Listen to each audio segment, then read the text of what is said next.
Ask your parents or even your grandparents which racehorse they remember. They will all say one name. Everything we've got and everything we've done is down to Red Rum. You've never heard one like it at Liverpool. Red Rum wins the National. What sort of superstar was he? What could you compare him to nowadays? Put it this way, he won Sports Personality of the Year, Yeah. but they wouldn't give it him because he was a horse. He was the most popular sporting personality in the country. I think what is lost on it now is that people don't realise what an achievement it was just to jump round in a Grand National. Yeah. You know, to turn up there 5 years in a row, to carry 12 stone, I think, every year after the first year, went up 23 pounds after winning it the first year. It was just, I think the Grand National was wavering a bit when he turned up, and he helped save the race. I don't think there's been a horse since that's captured the imagination quite the same.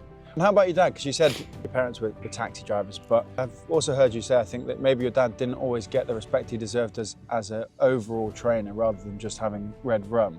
What was he like as a trainer and as a horseman?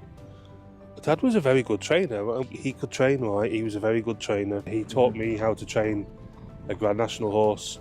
I worked away for a number of years, and I learned a lot of things when I worked away, but I certainly learned more off my dad than anyone else. 2011 was evidence of that, as it was Donald's turn to train the national winner. Did you have a feeling he might do it? Ballabriggs. Oh, we were convinced he'd do it. Yeah. For it sounds really, really cocky, but for 2 years, the whole thing was about winning the Grand National. Really? Can you remember what it felt like? I remember I didn't see much of the last 100 yards because I had Dave Pipe and Gordon Elliott jumping up and down on top of me in the middle of the track. At that point in time, you know, we were probably all coming along in a similar position. Gordon had already won it, and Dave had already won it, I think. Yeah. So it was lovely. It would be illogical to think that any horse that comes into the yard would be a national horse, but was there still that feeling whenever you'd get a new horse that looked potentially like it's still always in the back of my mind. I think it has to be. I don't know if it's because I'm from the Northwest. I went to school in Liverpool, and